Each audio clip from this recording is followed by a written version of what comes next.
Hi, everyone. Good morning. Thanks for joining. Last minute attendees who might be joining us, you're most welcome to join. Good morning, everyone. Again, my name is Ben. I'm a senior client strategist here at Argentum Consultants. My pleasure to welcome you to our very exciting webinar today, expanding the scope of funding opportunities, Europe and beyond.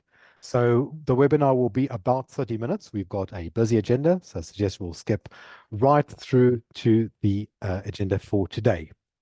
And what we're going to be discussing today is, first of all, a short introduction beyond Europe, why you, your companies can and should benefit from funding opportunities outside of the EU and the European neighborhood. We'll discuss why that could be relevant and what you stand to gain from partnering with non-EU or European partners and or doing partners outside of your immediate EU neighborhood. Then we'll discuss very briefly Argentum's strategy department, my department, and our unique model, the multi-submission strategy, the MSS. Moving on, we'll discuss in detail a number of upcoming relevant funding opportunities for projects either outside of the EU or with a direct involvement of non-EU partners.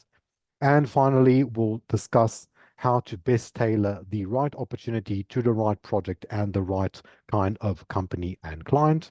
And we'll conclude our webinar for today. And I'd just like to take a minute also to welcome the attendees who are joining us now and to thank my colleague Gabriela for the support for this specific webinar. So to get us started, again, we'll just look first at why you should branch beyond the EU or the European neighborhood. So for many European or EU-based startups and SMEs in particular, branching into non-European markets is a long-term strategy and a very sensible strategy as it is.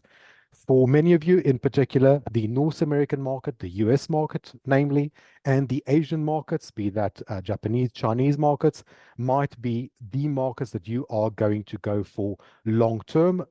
First, you want to get established in Europe or the EU, and next, you want to target the uh, larger global markets. So that is already a strategy for, we suppose, the majority of you. In the same sense, non-dilutive funding can be strategic means for you to break into such new global markets. Now, in many cases, companies, SMEs will look for investments in non-European markets, but will not pay the same amount of attention to non-dilutive options.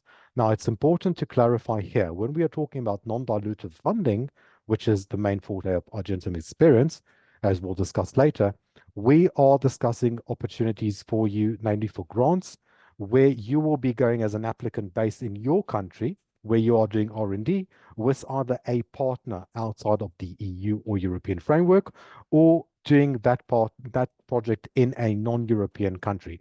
But for the purpose of today's webinar, we are not talking about necessarily opening entities in non-European countries. So this allows you to maintain the full benefits of still being based in the EU or European neighborhood and going for non-dilutive funding beyond the EU. Now, it's very important also to notice that the EU as a whole is quite welcoming to non-European partners recently. And within specific European programs, even the largest ones, such as the EIC and Horizon Europe, there are more and more opportunities for international R&D collaborations and partnerships. To name just a few such recent opportunities, Canada, New Zealand have already become or are becoming more directly engaged with the Horizon Europe program. South Korea is taking strides towards that future as well. And Europe, the EU, Horizon Europe, the main European programs are encouraging these trends. Now, what we are noticing is that today, more than ever, European countries and organizations are therefore encouraging global cooperation. Therefore, it is vital for you to get engaged with non-European partners, R&D partners, and to expand your non-dilutive funding portfolios beyond the immediate European neighborhood. Now, moving on, let's take a quick look about what are the main benefits and challenges of going for non-dilutive funding beyond the European neighborhood. Now, as you all know, the European ecosystem and the EU in particular can provide you with either national or cross-European funding opportunities for non-dilutive funding, and in certain cases also various dilutive funding. However, despite the multiple opportunities in the EU, the European market is also quite limited geographically and is known to be very, very regulation heavy. Now, for some of you who might be engaged with very new sectors where regulation is still quite early, that could be a benefit, that could also be a challenge.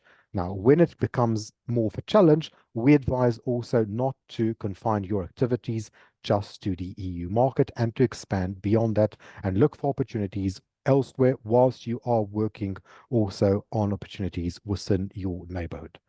Now, we advise that going for funding opportunities with non-European partners or funding opportunities that allow you to engage a project in non-European territories can not only diversify your grant portfolio, but also provide you with means to break into new markets.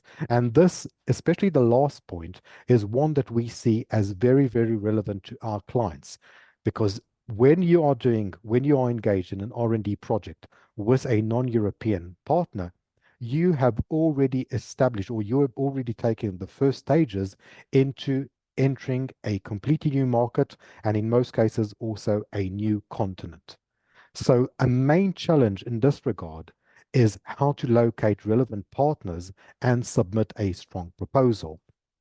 Now, unlike European projects or the European neighborhood, if you would like to go, say, for a project with a South Korean partner, one example which we'll look in the next slides, or with a Canadian partner or a Taiwanese partner, that might require more efforts on your time to locate a relevant partner than, say, if you are a German partner who's looking for a project with a French partner.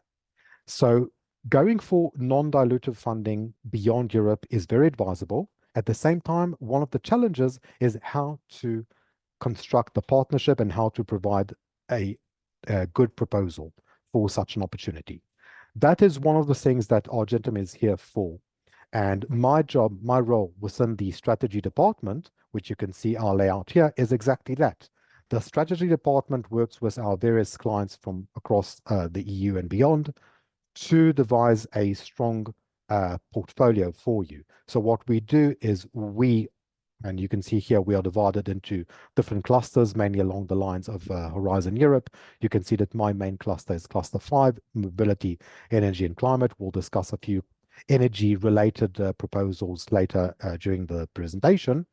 And what we do, one of the main roles of the strategist is to consolidate partnerships for our clients. So a lot of times clients will ask me, well, Ben, this funding opportunity is very interesting, but I'm not sure I can find relevant partners.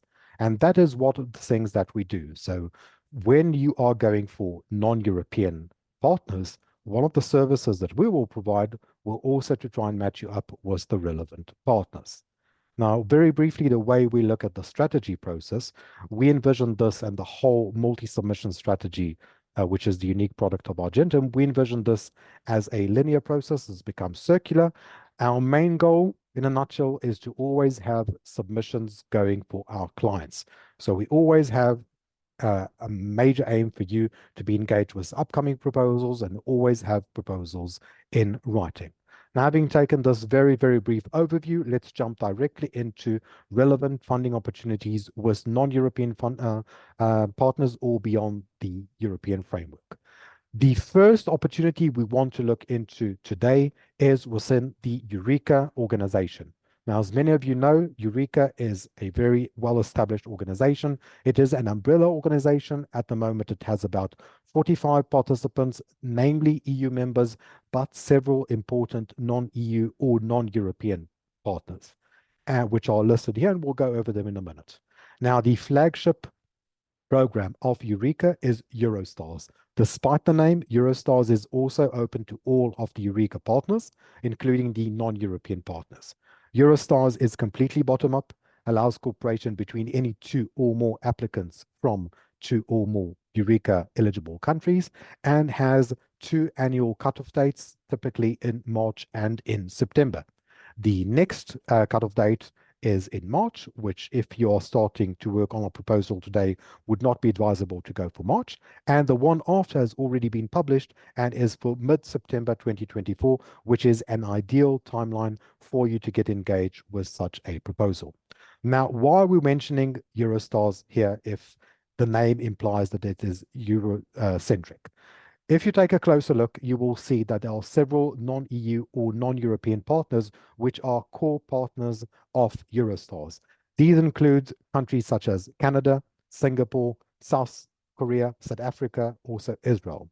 Now, if you look at this, this actually allows you, let's say you are a Central European, Northern European, Southern European applicant, to branch via Eurostars into an R&D project almost in any continent on the world. So if you want to go to branch into North America, then you could go for a Eurostars project with a Canadian partner. Looking to branch into Africa, you have a fantastic opportunity with South Africa. Same as with South Korea and Singapore in the Asian markets. So Eurostars could be a stepping stone for you in order to branch into new markets. Now, major benefit here, which cannot be overstressed, is the relatively high success rate. Eureka publishes an official success rate for Eurostars, which is 29%. This is already very high when it comes to non-dilutive funding. However, Argentum's current success rate with Eurostars is much higher than that, and at present stands at around 80%. So we are very confident that given the right partnership between you and a partner outside of your country, and preferably for this discussion in a non-EU country, you will have relatively high, even very high chances of success with Eurostars. Now, Eurostars is just one of several options by Eureka for projects with non-EU members or in non-EU territories. Let's look at another few great upcoming options. Now, starting left to right, we have a very interesting call, Applied Quantum Technologies. I apologize, but I missed the deadline line here, so I'll update it later. This is for the 9th of May, and there are quite a long list of participating countries, as you can see here, including South Korea and Singapore. Now, for those of you who might have expertise to offer for quantum technologies, this could be a fantastic opportunity. Now, as goes with all Eureka funding, each of you will be funded by your respective national funding authorities. So for many of you, that means a very nice grant. For most EU members, that means a grant of around €500,000 at a very comfortable funding rate of 50% upwards. This means that you can go for any project via Eurostars, or for tailor-made projects such as the applied quantum technologies or the other opportunities we'll look at here, and benefit from national funding, which is more accessible on the one hand, and on the other hand, from branching into new and exciting territories and markets. So what we have here at the moment, and we are only looking at the upcoming couple of months, we've got for May, the applied quantum technologies, which is very broad and has a lot to offer for any company that could contribute to quantum technologies as a whole. But let's say you're not in any way related to quantum technologies. What if you are in health tech? What if you are a clean tech company? What if your goal for the next 6 months or 12 months is to branch into the North American or conversely the Asian market? Then, for instance, look at network projects. Eureka has a branch called Network Projects, which selects Eureka members and matches them with, or allows them to go for any project with a specific Eureka country. Now, two upcoming very interesting Eureka projects in this regard are network projects with South Korea for the 30th of April and with Canada for the 31st of May. Now, any Eureka member can join any of these calls, providing that your respective country has allocated a budget or is willing to allocate a budget. And this is very important and is also, as part of our service and part of my role as a strategist, one of the first things I do when one of my clients is interested in such a call is to approach the relevant national contact point, the NCP, at your respective country and inquire whether a budget has been allocated or can be allocated for such a call. So again, we've got great opportunities for South Korea and Canada, and these opportunities tend to be recurrent. So if, let's say, the 30th of April 2024 deadline is not approachable for you, no problem. Go for the next available deadline or go for Eurostars, which South Korea is a partner of. Now, what if you want to go for a project that involves a country that's not part of Eureka? Then Eureka has a different branch called Global Stars. Now, Global Stars is another recurrent program which offers several times per year, 3, 4 times depending, a project with a country that's completely not a part of Eureka and allows specific collaboration with selected countries. An upcoming such call is Global Stars Brazil, in which a number of EU countries and non-EU countries are participating. You can see the list below, and has a deadline in mid-March. Now, this could be a fantastic opportunity for you if you are a partner from or a company from a participating country to branch into Latin America. Now, again, if May is too near, Brazil typically has 1 or even 2 global stars calls via Eureka per year. So if you know in advance that you really want to target the Brazilian market, it is worthwhile to take into account that further down the line, there will be another call via Eureka Global Stars with Brazil, and to plan in advance for this eventuality. One of the things I can do as your strategist in this regard is to already start formulating R&D partnerships with respective partners in Brazil. Now, if you want to go for a different market, again, we have another opportunity upcoming for the next months, another Global Stars call for Taiwan. In this call, there are again a number of participating countries, including Canada, which is non-EU, and several EU countries. And this could be another great opportunity to branch into the Asian market. Now, in regard to European partners, and we mentioned also earlier, it takes time to formulate partnerships. It can take longer with Asian partners. So even if a deadline is 3 months ahead, it's the best option and in your best interest to get engaged as soon as possible, because forming the consolidating the partnership might take longer than within your immediate neighborhood. Now, having looked at Eureka and at several calls from the European neighborhood, let's look at other funding opportunities with or in non-European territories. And these will focus more on energy, but they have also great applications for wider sectors. So the first opportunity we'll look at is Innovation Fund. Excuse me. And Innovation Fund, or InnoFund, is the EU's one of the largest global programs for demonstrating innovative low carbon technologies. Oops, I'm sorry. There we go, back. Now, Innovation Fund has very ambitious aims, and that is to bring to market industrial solutions to decarbonize Europe and support European transition to climate neutrality. Now, this is a great opportunity for either a single applicant or for any global partnerships. And this is why we've included InnoFund in today's discussion, because InnoFund is open to any partners globally. However, the activities have to take place in the EU. So let's say you are based in Belgium and you have partners in India or China or Brazil. InnoFund, if you are related to the clean tech sectors, InnoFund could be a fantastic opportunity for you to do a project in the EU, but with as few or as many global partners as you may like. Now, another major issue that goes into Innovation Fund is that this is a very long and very complex proposal that requires very specific scientific expertise. So even though the next deadline is in April, just a month and a half away, and it's probably not the best idea to get started now, because of the complexity of this proposal, it is in your best interest to plan well ahead and to start formulating strong partnerships, let's say in 6 months, in order to be eligible for the next planned call, which we expect in March or April 2025. Now, let's just have a brief look into what Innovation Fund offers in terms of funding and of the relevant tracks. So very briefly, Innovation Fund has three different tracks. The first one is general decarbonization, which is open to all sectors of clean tech and green tech companies.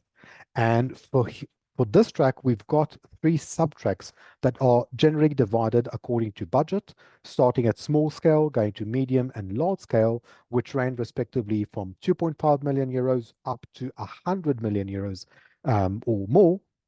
And they're all fixed at 60 or up to 60% funding rate. So, for instance, if you are a smaller clean tech company based, let's say, in France or in Italy, and you want to bring on a much, much larger, let's say, US-based clean tech company, Innovation Fund, unlike, let's say, Horizon Europe or the EIC, could be great means for you to do so.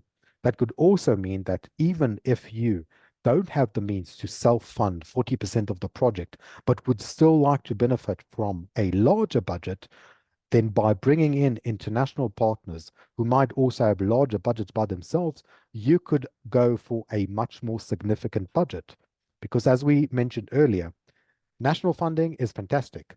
However, national funding tends to be also more limited budget-wise. So a budget of 1 billion euros might allow you to do a smaller scale project, but a budget of 20 or 50 million euros could be means to for you to really bring something completely new to the market and to the European and EU markets and beyond. Now, Innovation Fund very, very generally has two additional tracks, manufacturing and pilots. Each has specific expertise required and expected results, but they tend to have the same budgets starting at 2.5 million euros and going as high up as you would like. Now, to conclude, Innovation Fund, major benefit here, open globally, but requires activities in the EU. So as European or EU members, you have a major benefit of already being part of the EU, and you can bring in any global partner you want or partners because it's not limited to specific partners. Now, moving on, the last opportunity we'll discuss for today is a different opportunity still focused on clean tech or the energy sector, but wider in some regards. And this is the Breakthrough Energy Catalyst. Now, Breakthrough Energy Catalyst is a very interesting call. It is open globally. It has a track that is relevant for EU partners and can be done in the EU. And it has an open budget that is generally geared towards projects with a budget of 10 million euros or around that mark, meaning rather large budgets. If you look at Horizon Europe calls, for instance, you'll see that clean tech related projects tend to fluctuate between, let's say, 5 million euros per project and can go as high as 15 or 20, but 10 million euros per project is a very comfortable mark there. Now, unlike Horizon Europe or Eureka funding, Breakthrough Energy Catalyst is a different type of model. This is mixed funding mechanism, meaning that it has part grant, part investment component, and this is an international call. So again, you are not going to go for direct EU funding or national funding, meaning that if you, let's say, have already maxed out your national funding for a specific year or years, and you are interested in additional funding from Breakthrough for any clean tech or green tech sectors or projects, this could be a great opportunity for you. Now, Breakthrough Energy Catalyst could be relevant for you because it applies for a long list of relevant sectors within the energy sector. In particular, and we listed these here for you to see. They are interested in clean hydrogen, air capture, sustainable aviation fuel, long duration energy storage. So all of these subsectors, even if you are not directly a clean tech company, but let's say can contribute in one shape or form to maybe long duration energy storage. Maybe you have expertise to do with batteries. Maybe you can contribute to a different project. Then Breakthrough Energy Catalyst should also be a funding direction for you to take into consideration. Now, another major benefit here is that submission is open year-round, so we advise to tailor fit the proposal to your specific R&D process and other grant applications to best maximize your ability to go for various grants. Now, before we close for today, let's just have a quick conclusion and then a few words about Argentum. Why we think that non-EU partners or project outside the EU could be great options for you is because these allow you to expand your scope and to interact with non-EU partners, which has a lot of potential for you, not just in terms of grants, but long-term in terms of growth and market reach. Forming such bilateral partners takes time, especially outside of the EU. So it's very advisable to plan ahead and also to rely on services that can provide you with means to get in touch with such partners. In order to balance the applications, it's a very good idea to go for more accessible calls, such as Eurostars with a non-European partner, and more competitive calls, let's say, such as Innovation Fund, that can offer you a very substantial budget. Now, our last tip, the EU, as we mentioned, is becoming more and more global, and you have a lot to gain from engaging non-European grant application partners, be that in Eureka or any other partnership, because your aim probably is either short or long term to branch globally, and doing so via, at the moment, eligible European calls with non-European partners could well be the means to do so. So, in short, get started today, take advantage of what's available right now, and make the best out of the funding opportunities available. Now, a few words just to conclude about Argentum and our multi-submission strategy. What we aim to do by going for multiple funding opportunities and not limiting our services and your activities to one specific funding opportunity and grant is to maximize your participation and therefore the chances of success, to get you to apply to various opportunities and different levels of development, to minimize investment and increase grants, to seize immediate opportunities, but also look long term, and to create essentially a financial funding flow, because we see grants as strategic means of funding for you. Now, Argentum, we at the moment are familiar with about 200 plus funding sources. Of course, not each funding source might be relevant for you specifically, but we are familiar with a vast array of funding sources. We want you to go for all types of applications, be it as a single applicant or small consortia or bilateral partners, and to go for any and all relevant funding mechanisms, be those European bilateral and national funding mechanisms. So that was our short webinar. I said it will be 30 minutes. We kept it short, and very glad that all of you have joined us today. We hope that this has been informative and that you will take into consideration bilateral or large-scale European and non-European projects with non-European partners or outside of Europe. And we strongly advise you to take those into account in order to diversify a portfolio and make the best out of what's available. And we look forward to hearing from you and to accompanying you on your journey towards non-dilutive funding in Europe and beyond. So thank you all again for joining, and have a great day.